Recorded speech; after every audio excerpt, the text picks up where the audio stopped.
Hello guys, UPSC की इस series में आपका स्वागत है दोस्तों। और जैसा कि हम पहले भी आपको बता चुके हैं, अवेयर करा चुके हैं कि ये सीरीज जो है हम जारी रखेंगे जब तक आपका एग्ज़ाम नहीं हो जाएगा। तो बिना देरी किए आप इस चैनल से जुड़ जाइए और इसका आप बेनिफिट उठा सकते हैं। तो देखते हैं, देरी मत कीजिए, हम जल्दी से चलते हैं। एक फर्स्ट क्वेश्चन इसका देखते हैं दोस्तों, क्या कह रहे हैं। कह रहे हैं निम्नलिखित कथनों पर विचार कीजिए। तो कथन हैं, दो कथन दिए गए हैं, इसके ऑप्शन नहीं दिए गए हैं, हालांकि हम ऑप्शन बता देंगे। तो इन्हीं के इसके आधार पर जो है हम ऑप्शन बता देंगे। हम बनाने में गलती हो गई है तो इसकी वजह से ये नहीं आ पाया है, कट गया है। या तो फिर देखिए, भारत दुनिया का सबसे बड़ा प्रेषण प्राप्त करने वाला देश है। दोस्तों ये बात सही है बिल्कुल। अभी हाल ही में जो आपने बताया है कि रेमिटेंस के मामले में भारत जो है 100 बिलियन को भी पार कर गया है। मतलब 100 बिलियन से ज़्यादा जो है भारत के पास मतलब रेमिटेंस आया है। और ये विश्व का सबसे बड़ा देश बन चुका है जो 100 बिलियन डॉलर को पार किया है रेमिटेंस के माध्यम से। तो पैसा भारत में सबसे ज़्यादा आ रहा है। दोस्तों रेमिटेंस होता क्या है, हमने पिछले वाले वीडियो में NRI, OCI, PIO, person of Indian origin, इन सभी के बारे में कायदे से डिस्कस किया था। जिस किसी ने भी पिछला वीडियो हमारा नहीं देखा है वो जा करके ज़रूर देखें, तभी ये समझ में आएगा। दोस्तों जो पैसा एनआरआई के माध्यम से हमारे देश में आता है, नॉन रेजिडेंट इंडियन के माध्यम से हमारे देश में आता है, उनको हम क्या बोलते हैं, रेमिटेंस बोलते हैं। अब आपके मन में उठ रहा होगा एनआरआई क्या होते हैं। एनआरआई ऐसे व्यक्ति होते हैं जो विदेश में काम करने के लिए यहाँ से भारत से चले जाते हैं, उनके पास भारत की नागरिकता होती है, वो लोग एनआरआई कहलाए जाते हैं। केवल नौकरी के पर्पज़ से या बिजनेस के पर्पज़ से विदेश जाते हैं, उन्हें एनआरआई बोला जाता है, नॉन रेजिडेंट इंडियन। अगला पॉइंट देखते हैं, दूसरा पॉइंट, भारत में सबसे अधिक प्रेषण सऊदी अरब से आता है। दोस्तों बिल्कुल गलत बात है, सऊदी अरब से नहीं आता है। सबसे ज़्यादा जो रेमिटेंस आ रहा है दोस्तों वो यूएसए से आ रहा है। एग्जाम में क्वेश्चन एक और पूछ दिया जाए इससे कि रेमिटेंस तो प्राप्त हो रहा है यूएसए से, कितना प्राप्त हो रहा है, तो 23.4% दोस्तों प्राप्त हो रहा है रेमिटेंस के मामले में। कह दे क्वेश्चन में कि दूसरा सबसे ज़्यादा रेमिटेंस देने वाला देश कौन सा है, तो दूसरा सबसे रेमिटेंस जो ज़्यादा देश देगा वो यूएई है। कितना परसेंट है, 18% के साथ में देने वाला है दोस्तों। तीसरा सबसे ज़्यादा रेमिटेंस देने वाला कौन सा देश है, तो तीसरा सबसे ज़्यादा रेमिटेंस देने वाला देश यूके है, मतलब यूनाइटेड किंगडम है। ठीक है, अब कह दे कि ये कितना देता है, तो दोस्तों ये 7% देता है। ठीक है, तो ये जो है इसकी जो है मतलब हमने 3 पॉइंट्स आपको क्लियर करा दिए कि रेमिटेंस कहाँ से आता है। तो सऊदी अरब से नहीं आएगा, यूएसए से आता है, तो ये ऑप्शन गलत हो जाता है। इसलिए option first is the right answer of this question. दोस्तों अगले क्वेश्चन पे चलते हैं, देखते हैं। रेमिटेंस के बारे में जैसा कि हमने बता दिया, प्रवासियों के बारे में भी हमने बता दिया। भारतीय के जो डायोस्फोरा हैं वो 3 डायोस्फोरा हैं, उनको हमने बताया है। कौन कौन से हैं, एनआरआई है, पे पर्सन ऑफ इंडियन ओरिजिन है, और ओसीआई है। पिछले लेक्चर में इनके बारे में हमने पूरी तरीके से डिस्कस किया था। उसी के आधार पर ये अगला क्वेश्चन हम लेके आए हैं। रेमिटेंस के आधार दोस्तों यहाँ पे क्या कह रहे हैं, ये भारतीय प्रेषण के संबंध में प्रवासियों के संदर्भ में आपको कथनों पर विचार करना है। विश्व बैंक की रिपोर्ट के अनुसार, पहला पॉइंट देखिए इसका, विश्व बैंक की रिपोर्ट के अनुसार क्या कह रहे हैं, भारत को प्राप्त होने वाले कुल प्रेषण आय में से जो एक प्रकार से यूएसए और यूके का हिस्सा है वो कम आय वाले देश जो हैं खाड़ी देशों से अधिक हो गया है। तो ये बात सही है दोस्तों, ये बात सही है कि यूएसए यूके का हिस्सा वो ज़्यादा है, खाड़ी देशों का जो है वो कम है। ये भी ध्यान रखिएगा, क्योंकि 23.4 ये है, 8 ये है, तो 50.1 समथिंग % पड़ेगा, तो ज़्यादा है इसका। ठीक है, ओसीआई कार्डधारक को भारत में कृषि भूमि का जो है संवैधानिक अधिकार प्राप्त है। दोस्तों पिछले वाले वीडियो में भी हमने बताया था कि ओसीआई ऐसे पर्सन होते हैं, ओवरसीज सिटीजन ऑफ इंडियन इनको बोला जाता है। तो जो मतलब 26 जनवरी 1950, 26 जनवरी ओसीआई, एक मिनट गड़बड़ हो गया कुछ। ओसीआई ऐसे व्यक्ति हैं जो 26 जनवरी 1950, ठीक है, 26 जनवरी 1950 को या इसके बाद भारत के नागरिक रहे हों, लेकिन आज के समय वो विदेशी नागरिकता हासिल की। ध्यान रखना, आज के समय विदेशी नागरिकता हासिल करें। दूसरा पॉइंट, एक और बात आता है कि 15 अगस्त 1947 में वो अविभाजित भारत का हिस्सा रहे हों। अविभाजित जो है मतलब पाकिस्तान से और बांग्लादेश से रिलेटेड नहीं होना चाहिए। 2 पॉइंट हैं, 2 पॉइंट को OCI और NRI बोलेंगे, सॉरी PIO बोलते हैं, पर्सन ऑफ इंडियन सिटीजन, कि या तो 26 जनवरी 1950 के बाद या 26 जनवरी 1950 तक वो भारत की नागरिकता ले लिए थे। ठीक है, भारत के मतलब भारत की नागरिकता उनके पास थी 26 जनवरी 1950 को, या 26 जनवरी 1950 के बाद उनके पास भारत की नागरिकता थी। दूसरा पॉइंट एक और निकल के आता है कि 15 अगस्त 1947 को, बाई चांस 15 अगस्त 1947 को विभाजन हुआ था, तो विभाजन के बाद, विभाजन के पहले नहीं, विभाजन के बाद वो भारत के नागरिक रहे हों, ऐसे पर्सन को दोस्तों OCI बोला जाता है।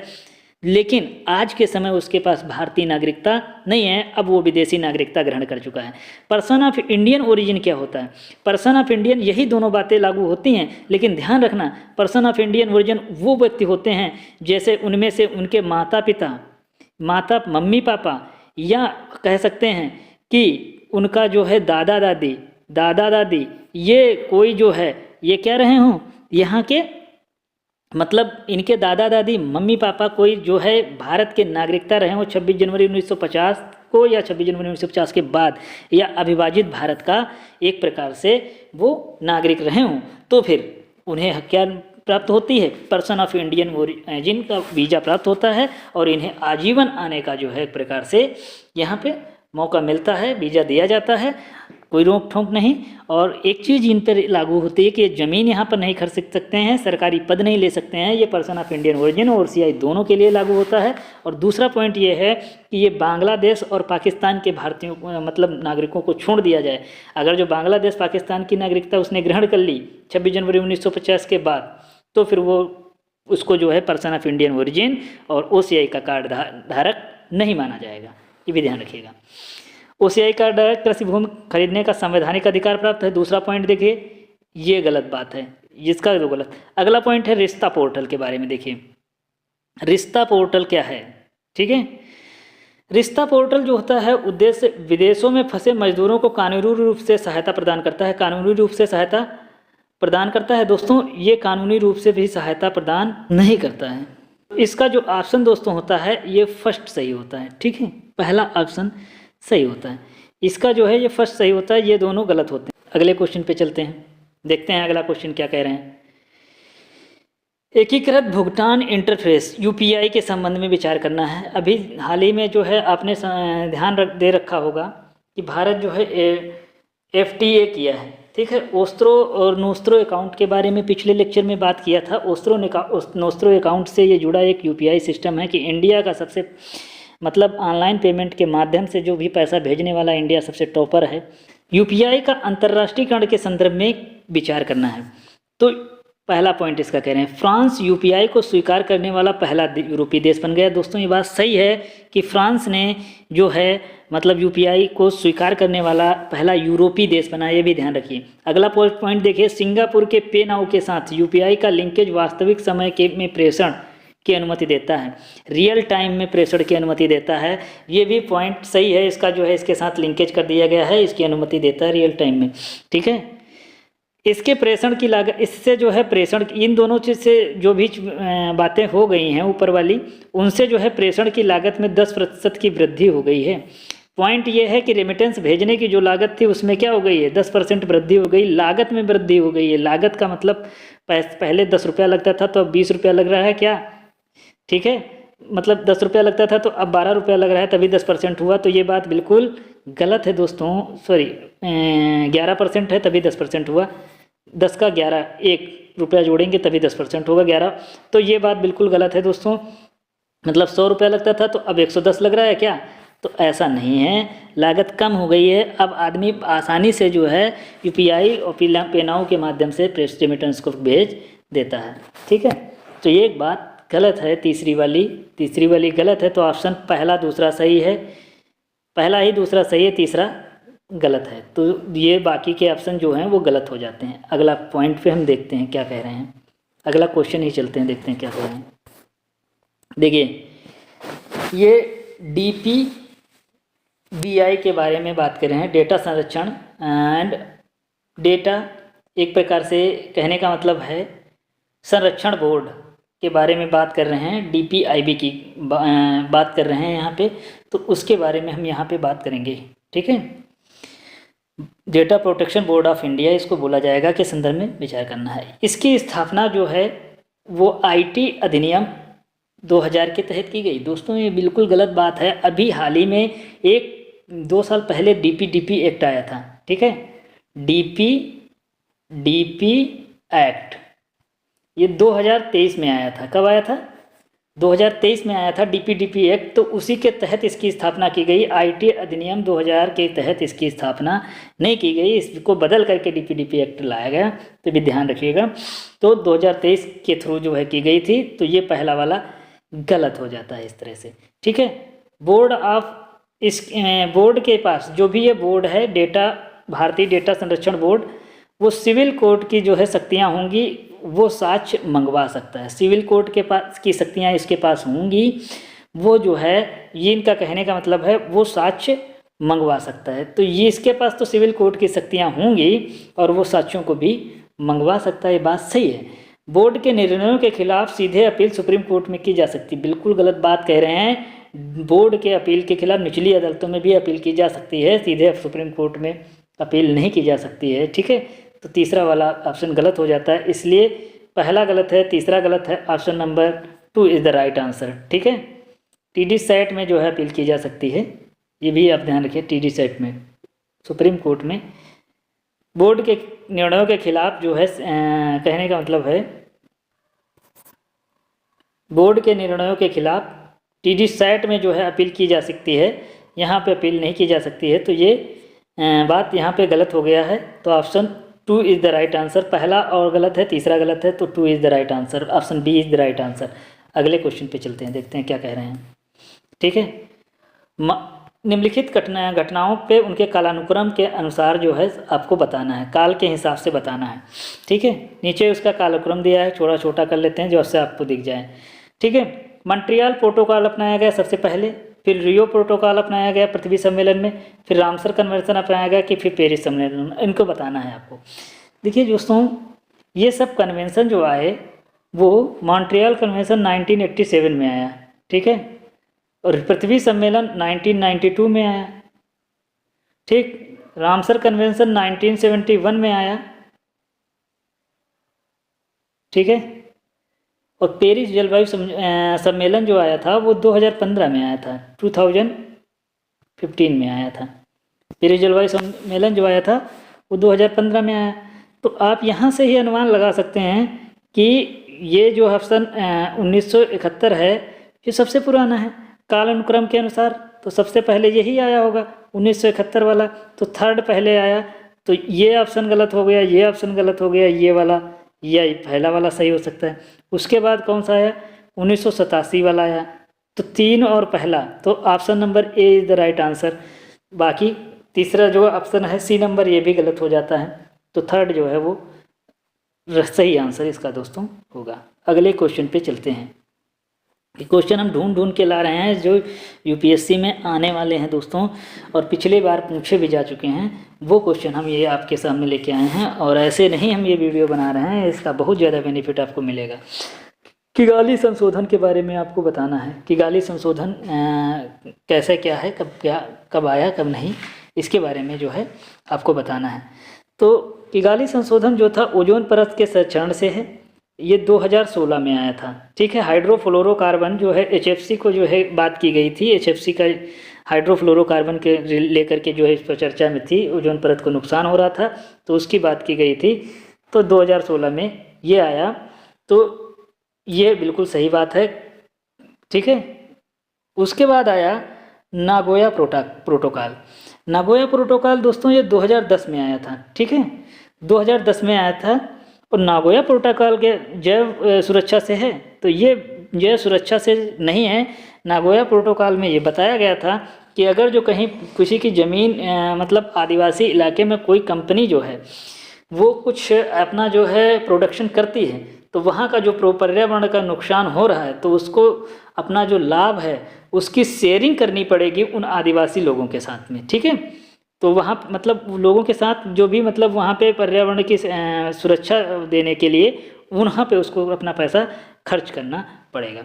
अगला पॉइंट देखिए, स्टॉकहोम कन्वेंशन पारा से संबंधित है, प्रदूषण से बिल्कुल गलत बात है दोस्तों। मिनीमाता कन्वेंशन जो है वो पारा से संबंधित है, मिनीमाता, ठीक है, मिनीमाता जो है वो पारे से संबंधित है, ये कन्वेंशन जो है पारे से संबंधित नहीं है। तो ये बिल्कुल गलत बात है दोस्तों। तीसरा भी यहाँ पे गलत हो जाता है, दूसरा भी यहाँ पे गलत हो जाता है। ऑप्शन जो है केवल फर्स्ट जो है वो सही इसका आंसर हो जाए, ध्यान रखिएगा। स्टॉकहोम कन्वेंशन कितने हैं? स्टॉकहोम कन्वेंशन 2 कन्वेंशन है दोस्तों। स्टॉकहोम कन्वेंशन कितने कन्वेंशन है? एक कन्वेंशन 1972 का है, ठीक है, एक कन्वेंशन कौन सा है? 1972 का है, ये मानव से जुड़ा हुआ है, और एक कन्वेंशन 2000 का है, ठीक है। 2001 में एक और कन्वेंशन आया जिसको 2001 में लाया गया ये कन्वेंशन। तो इसके बारे में खास बात ये है दोस्तों कि ये जो कन्वेंशन हुआ था ये POPS से रिलेटेड है, pollutant of persistent of organic pollutant, POPS, ठीक है, POPS persistent of organic pollutant से रिलेटेड है दोस्तों। ये ऐसे मतलब रसायन होते हैं जो प्रकृति में सालों साल कभी ख़त्म नहीं होते हैं, वो वाले रसायन होते हैं, जैसे DDT हो गया, ठीक है। तो DDT जो है ये एक प्रकार से खतरनाक रसायन है जो सालों साल पड़ा रहता है, ये कभी ख़त्म होता नहीं है। और पहला वाला जो संबंधित था मानव पर्यावरण वाला सम्मेलन था, मानव पर्यावरण का सबसे बड़ा सम्मेलन यही था, ठीक है, मानव से रिलेटेड। तो ये पर्यावरण का सबसे बड़ा सम्मेलन था। स्टॉकहोम के 2 कन्वेंशन, एक 1972 में और एक 2001 में आया था। तो ध्यान रखिएगा, ये चीज़ें इंपॉर्टेंट हैं। अगला पॉइंट पे चलते हैं, क्या कह रहे हैं। सॉलिड स्टेट बैटरी, हमने पिछले लेक्चर में सॉलिड स्टेट बैटरी के पूरी तरीके से जिक्र कर रखा है। जो पिछले वाले हमारे लेक्चर होंगे, अब मैं बता नहीं पाऊंगा, मैं इतने लेक्चर अपलोड कर चुका हूं कि मैं किस में सॉलिड स्टेट बैटरी बताऊं। बहुत कई बार सॉलिड स्टेट बैटरी आया है, सॉलिड स्टेट बैटरी से जैसे ही आ रहे हैं ऐसे क्वेश्चन आएंगे, पक्का बता रहा हूँ। सॉलिड स्टेट बैटरी क्या है उससे रिलेटेड बताएं। जो लिथियम आयन बैटरी होती है दोस्तों, इसमें लिक्विड भरा जाता है, और जो प्लेटें होती हैं, ठीक है, तो एक प्लेट पे प्लस होता है, दूसरे पे माइनस, एक कैथोड होता है, एक होता है एनोड, ठीक है। तो कैथोड एनोड 2 होते हैं। तो कैथोड लिथियम आयन बैटरी होती है, इसके बीच एक परत लगी रहती है, पतली सी परत होती है जो दोनों प्लेटों को सेपरेट करे रखती है। तो इसमें क्या होता है, जब इसको बार बार चार्जिंग की जाती है तो एनोड पे डेंड्रॉइड बन जाते हैं। क्या बन जाते हैं? डेंड्रॉइड।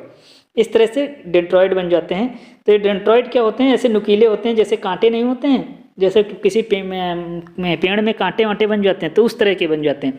जब तो बैटरी फूल जाती है, जब फूलती है तो इसको फिर से अगर जो दबाओगे तो ये टेंटिकल जो होते हैं, पतली जो परत होती है बीच की, जो सेपरेटर होती है, आपने बैटरी कभी खोला होगा तो तुरंत आग लग जाती है। क्यों? आपस में टच होगी तो तुरंत आग लगती है। तो वैसे ही सेपरेटर होते हैं, सेपरेटर में ये घुस जाती है, पतली सी पन्नी होती है, पन्नी में ये घुस जाते हैं टेंटिकल, डेंड्रॉइड। तो जैसे ही घुसते हैं तो ये क्या होती है? आग पकड़ लेती है बैटरी, ठीक है। तो ये समस्या सॉलिड स्टेट बैटरी में देखने को नहीं मिलती है, ठीक है। सॉलिड स्टेट बैटरी जो है ये एडवांस बैटरी है, और आज के समय में ये कहा जाता है कि ये लगभग 3 गुना मतलब एवरेज देती है इसके ज़्यादा। लेकिन हाल ही में आने वाले समय में इसको 10 गुना करने की बात भी कही गई है कि 10 गुना एवरेज देगी, ठीक है।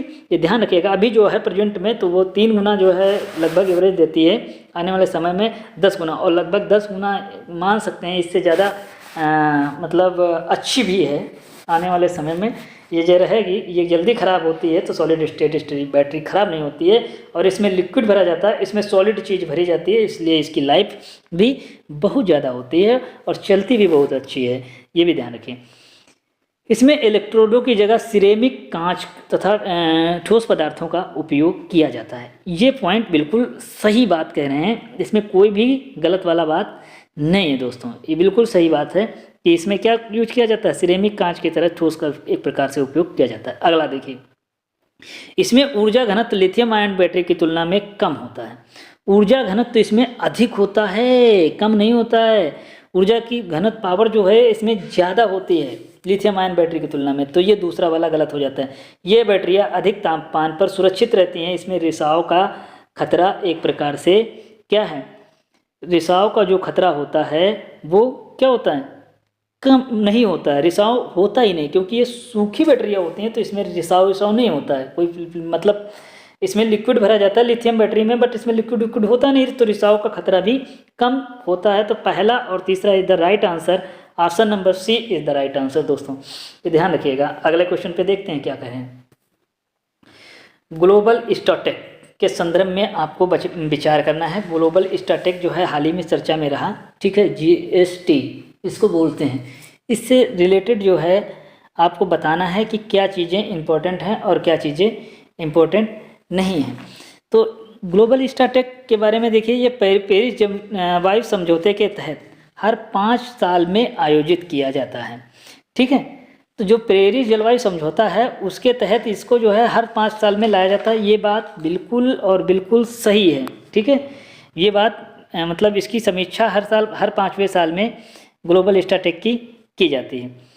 और इसकी जो पहली रिपोर्ट है COP28 दुबई में प्रस्तुत की गई। इसकी जो पहली रिपोर्ट है COP28 दुबई में प्रस्तुत की गई, ये भी बात बिल्कुल सही है। COP28 दुबई में इसमें जो है पहली रिपोर्ट इसकी प्रस्तुत की गई। तीसरा पॉइंट है, यह केवल विकसित देशों के प्रदर्शन का आकलन करता है। ये बात बिल्कुल गलत है, ये विकसित देशों के भी करता है और विकासशील देशों के भी एक प्रकार से करता है। तो ये इसमें कहने वाली कोई भी दो राय नहीं है कि ये केवल विकसित देशों के लिए ही मान्य है, तो ये बात बिल्कुल गलत हो जाती है। तो ऑप्शन इसका जो है first and second is the right answer दोस्तों। फर्स्ट एंड सेकंड जो है इसका क्या है, सही आंसर होगा। अगले क्वेश्चन पे हम चलते हैं, देखते हैं क्या है। Nano urea. हाल ही में दोस्तों आपने सुना होगा नैनो यूरिया के संदर्भ में सरकार जो है अभी तक यूरिया गोल्ड लेके आई थी। यूरिया गोल्ड वाला जो सिस्टम था, तो यूरिया गोल्ड में जो है प्रकार से हमारे यहाँ पे सल्फ़र की कमी थी, तो सरकार ने ऐसा प्लान बनाया, मतलब साइंटिस्टों ने ऐसा प्लान बनाया कि अब ये जो यूरिया आएगी, तो यूरिया जो थी वो गोल्ड यूरिया थी, क्योंकि हमारे यहाँ सल्फ़र की कमी थी, तो इसको जो है मिट्टी में छिड़काव किया जाता था सल्फ़र वाले यूरिया को, ठीक है। गोल्ड यूरिया गोल्ड आती थी तो उसका सल्फ़र मिला होता था, तो जब छिड़काव करते थे तो उसकी पैदावार जो है बढ़ जाती थी, ठीक है। दूसरा पॉइंट ये आया कि ये जो है मिट्टी को ख़राब करता था और पानी में घुलकर पानी को प्रदूषित यूरिया करती थी। तो सरकार ने अब ऐसा हाल ही में दिमाग लगवाया, जो साइंटिस्ट थे उन्होंने दिमाग लगाया कि इस प्रदूषण को हम किस तरह से रोक सकते हैं। तो उन्होंने एक ऐसा सिस्टम जनरेट किया कि अब ऐसी यूरिया का उपयोग किया जाए जिससे क्या हो, प्रदूषण की समस्या खत्म हो जाए। तो ये एक प्लान लेके आए हैं जिस प्लान को बोला गया नैनो यूरिया, ठीक है, नैनो यूरिया। इसलिए यूरिया जो है देश में महंगी हो गई है। यूरिया का कोई और कारण नहीं है कि गवर्नमेंट नहीं चाहती है कि आप बोरी वाली जो खाद आती है 45 किलो वाली, उस यूरिया का यूज करें। ये नैनो यूरिया बहुत ही अच्छी टाइप से मतलब मानी जा रही है। तो इसका 500 ml जो है साइंटिस्टों ने बताया कि इसका जो 500 ml है, मतलब आधा लीटर, ये 45 किलो यूरिया के बराबर है। 500 ml जो है वो 45 किलो यूरिया के बराबर है। ऐसा जो है कहा जा रहा है कि 500 ml जो है वो 45 किलो के बराबर है। तो अब ये क्या है, ये पानी में मिला करके एक प्रकार से इस यूरिया को छिड़काव कर देते हैं। तो इससे ज़मीन का जो भी सिस्टम होता है, मतलब मिट्टी में तो ये ज़्यादा जाती नहीं है, तो मिट्टी में जब जाती नहीं तो पत्तियों पे पड़ती, तो सीधे पत्तियों के द्वारा ही अवशोषित कर ली जाती है। दूसरा पॉइंट ये है कि ज़मीन में जब नहीं जाएगी तो ज़मीन में मिलेगी भी नहीं, मिलेगी लेकिन हल्की फुल्की मिलेगी, बहुत कम मात्रा में। तो जब ज़मीन में मिलेगी नहीं तो फिर ज़मीन को प्रदूषण से बचाने में मदद भी करेगा और पानी जो हमारा है वो प्रदूषित नहीं होगा, यूरिएटेड वाटर नहीं होगा। तो ये भी एक समस्या इसको दूर करने का बात की गई है। तो नैनो यूरिया के बारे में बताइए। इसका उपयोग दक्षता जो है, यूज एफिशिएंसी पारंपरिक यूरिया से 25 से 30% की तुलना में 80% अधिक है। तो जो पारंपरिक यूरिया है उससे 25 से 30% की मतलब ऊर्जा दक्षता है अगर जो, तो इसकी 80% है, ठीक है। 80% ऊर्जा दक्षता मतलब उपयोग दक्षता है, ठीक है। उपयोगिता इसकी 80% है, अधिक है। अगला पॉइंट है, मिट्टी में नाइट्रोजन लीचिंग और गैसी नुकसान को बढ़ाता है। तो ऐसा इसमें बिल्कुल नहीं है दोस्तों, ये कुछ मिट्टी में तो गड़बड़ करता ही भी नहीं है इतना, लीचिंग वाली समस्या तथा गैसीय नुकसान को बढ़ाता है, ये भी कोई चीज़ यहाँ पे है नहीं। ठीक है, लीचिंग मतलब ये सब लीचिंग समस्या कम करता है तथा प्रदूषण को भी ये कम करता है, ये भी ध्यान रखिएगा। ठीक है, इसके लिए इसके केवल तरल रूप में ही मतलब इसे केवल तरल रूप में ही उपयोग किया जाता है। दोस्तों ये बात बिल्कुल सही है, इसे केवल आप तरल रूप में ही उपयोग कर सकते हैं, बाकी रूप में आप उपयोग नहीं कर सकते हैं। तो ये भी ध्यान रखिएगा। Option first and third is the right answer, तो option C is the right answer of this question. अगले क्वेश्चन पे चलते हैं, देरी मत करते हैं, जल्दी चलते हैं। टेराहर्ट्ज के बारे में क्वेश्चन आया है। टेराहर्ट्ज अभी जो है गीगाहर्ट्ज चलता था, गीगाहर्ट्ज चलता था, अब आ गया दोस्तों टेराहर्ट्ज आ गया। तो टेराहर्ट्ज आ गया है, तो इससे रिलेटेड क्या है, 1024 GB जो होता है वो एक टेराहर्ट्ज होता है। ठीक है, अब टेराहर्ट्ज नहीं GB नहीं, गीगाहर्ट्ज है। ठीक है, गीगाहर्ट्ज जो था तो एक गीगाहर्ट्ज के बाद आया है टेराहर्ट्ज, GB भी यहाँ पर कोई मतलब नहीं है। ठीक है, गीगाहर्ट्ज के बाद आया है, ठीक है, वो टेराहर्ट्ज। ठीक है, ये फ्रिक्वेंसी है दोस्तों टेराहर्ट्ज, और वो गीगाहर्ट्ज थी, गीगाहर्ट्ज। तो जो 5G टेक्नोलॉजी हमारे पास है, जो 5G टेक्नोलॉजी है वो गीगाहर्ट्ज पे काम करती है। किस पे हम काम करती है, गीगाहर्ट्ज फ्रिक्वेंसी पे काम करती है। और ये जो 6G टेक्नोलॉजी है ये टेराहर्ट्ज पे काम करती है। ये टेराहर्ट्ज जो है इससे गीगाहर्ट्ज से ज़्यादा होती है। इससे कहा जा रहा है कि जो डेटा प्रोसेस किया जाएगा वो बहुत तेज़ी से प्रोसेस होगा।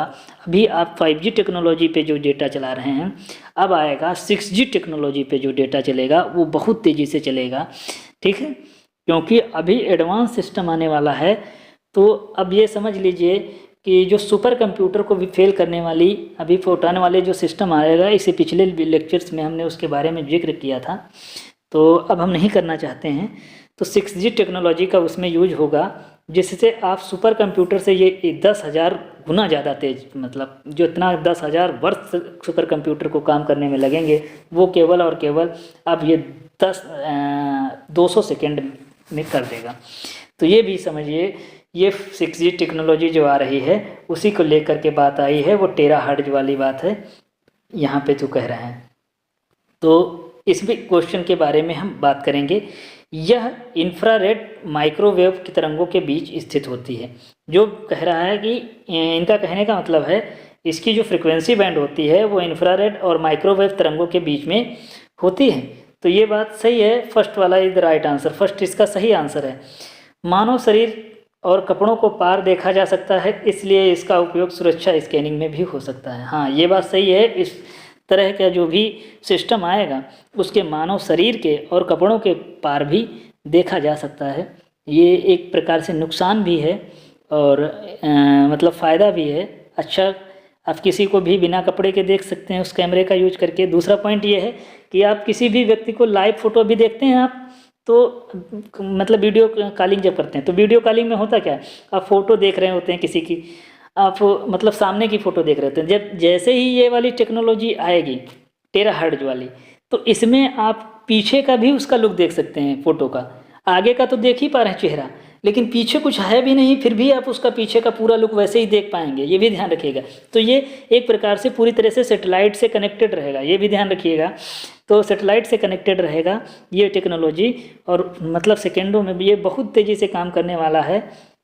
तो ये वाली टेक्नोलॉजी 6G आने वाली है, तो ध्यान रखिएगा।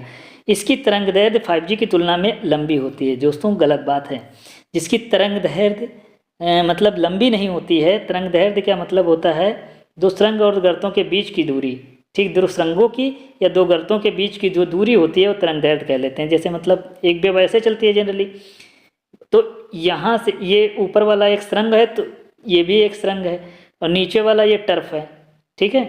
तो ये दो सुरंगों के बीच की जो दूरी होती है उसे वेवलेंथ बोलते हैं, या दो टर्फों के बीच की वेवलेंथ दूरी होती है उसे हम वेवलेंथ बोलते हैं। तो ये वाली दूरी इसकी बहुत पास पास में ऐसे ऐसे हैं, और 5G की जो मतलब गीगाहर्ट्ज थी उसकी दूर दूर थी, इसकी तो बड़ी पास पास हैं ऐसे ऐसे, ठीक है। तो ये वेवलेंथ इसकी क्या है, बहुत लंबी नहीं होगी, बहुत कम होगी। तो इसका जो है ये ऑप्शन गलत हो जाता है, थर्ड गलत हो जाता है। First and two is the right answer, option first is the right answer. अगला क्वेश्चन चलते हैं, देखते हैं क्या कह रहे हैं। अगला क्वेश्चन जो है ये भूगोल से रिलेटेड क्वेश्चन है। हमने भी NCERT से इस क्वेश्चन को उठाया है। हम देखते हैं इस क्वेश्चन का जो है बच्चे किस आंसर दे पाते हैं। तो विकल्प के बारे में बात करना है, जो मानव भूगोल से जुड़ा हुआ प्रश्न है। संबंध में आपको विचार भी करना है, कैसे क्या है कैसे क्या नहीं है। तो देखते हैं कितना बच्चा इसका आंसर दे पाता है। तो निम्नलिखित में कौन सा एक भूगोल का वर्णन नहीं करता है? भूगोल का वर्णन कौन सा नहीं करता है? समकलात्मक अनुशासन, समकलनात्मक अनुशासन। समकलनात्मक अनुशासन जो होता है दोस्तों, आज के समय से जो चल रहा है उसका अनुशासन वाली बातें चल रही हैं, इंटीग्रेटिव डिसिप्लिन। तो ये सब पीछे से जुड़ी ही होती हैं। तो ये भूगोल के बारे में भी भौगोलिक स्थिति को बताती हैं कि वहाँ पे क्या सिस्टम कैसे चल रहा है। मानव और पर्यावरण के बीच में अंतर संबंधों का अध्ययन अगर जो हम करते हैं तो पहले मतलब अगर जो अंतर करते हैं तो पिछले से ही लेकर के चलते हैं, तभी हम इसको अंतर कर पाएंगे, डायरेक्ट नहीं कर पाएंगे। तो ऑप्शन बी भी जो है वो इसका आंसर नहीं होगा। ठीक है, इसमें भूगोल आती है। अगला पॉइंट है द्वैधता पर आधारित, ड्युअलिज्म पर आधारित जो आश्रित ये चीज़ें द्वैध हैं, अद्वैध नहीं हैं। तो ये सब चीज़ें किस पे आधारित हैं? भूगोल पर ही आधारित हैं, ऐसे आधारित नहीं हैं। अगला पॉइंट प्रौद्योगिकी के विकास के फलस्वरूप आधुनिक समय में प्रासंगिक नहीं है। तो प्रौद्योगिकी का विकास के फलस्वरूप प्रासंगिक नहीं है बात किया है, जबकि ये है। ठीक है, नहीं यहाँ पे गलत है। तो यही वाला ऑप्शन जो है सही हो जाएगा। नहीं नहीं दोनों एक साथ दिख गए तो यही वाला गलत हो जाएगा। ऑप्शन घ इज द राइट आंसर। ठीक है, अगला क्वेश्चन चलते हैं। निम्नलिखित कौन में से कौन सा एक भौगोलिक सूचना का स्रोत है? ठीक है, तो भौगोलिक सूचना का स्रोत आपको बताना है। यहाँ पे कह रहे हैं यात्रियों का विवरण, प्राचीन मानचित्र, चंद्रमा के चट्टानी पदार्थों के नमूने या प्राचीन महाकाव्य। ठीक है, भौगोलिक सूचना का स्रोत नहीं है, ये आपको बताना है। तो जो यात्रियों का विवरण है भौगोलिक सूचना का स्रोत ही है। पहले के जो मानचित्र हैं वो भी हमें देते हैं। चंद्रमा से जो चट्टानी मतलब जो भी नमूने लाए जाते हैं वो भी हमें चीज़ें देते ही हैं। ऐसा नहीं है कि जो चंद्रमा से चीज़ें चली आ रही हैं हम लेके आ रहे हैं, उनका कोई भौगोलिक सिस्टम संबंध है ही नहीं। सॉरी, अगला पॉइंट देखिए, प्राचीन महाकाव्य। प्राचीन महाकाव्य दोस्तों हैं वो धार्मिक आधारों पे बेस्ड होते हैं। जो महाकाव्य होते हैं वो मतलब कोई ऐसा इतिहास वाली बातें नहीं होती हैं। इसमें वो चीज़ें चली आ रही हो, मतलब भूगोल वाली बातें नहीं होती हैं, इतिहास वाली बातें आ सकती हैं। तो प्राचीन महाकाव्य is the right answer of this question. तो यही इसका जो है सही हो जाता है दोस्तों। और वीडियो अच्छा लगा हो तो इसको लाइक कर देना। चैनल पे पहली बार हैं तो इसको सब्सक्राइब कर लेना, क्योंकि इस तरह के वीडियो हम लेके आते रहते हैं दोस्तों। और जैसा भी हमने वीडियो बनाया है आपके लिए बनाया है, और हमें लगता है कि आपको भी इसको बहुत अधिक मतलब बेनिफिट मिलेगा आने वाले एग्ज़ाम में। तो फिर देरी मत कीजिए और इसको चैनल को जुड़ जाइए, क्योंकि जितना ज़्यादा देर करेंगे आप अपना नुकसान उठाएंगे, हमारा कोई फ़ायदा मतलब नुकसान नहीं होगा। हमारा जो नुकसान होना था हो गया, अब आपका जो नुकसान होगा। और हमारे फ़ायदे का एक यदि करना चाहते हैं तो ज़रूर करिए कि इस वीडियो को लाइक कर दीजिए और एक प्यारा सा कमेंट कर दीजिए, सर बहुत अच्छा लगा। अगर जो अच्छा लगा वो वाकई में ईमानदारी से, तो नहीं अच्छा लगा है तो फिर आप कमेंट बिल्कुल मत कीजिए, ऐसे ही चले जाइए छोड़ के, कोई दिक्कत नहीं है।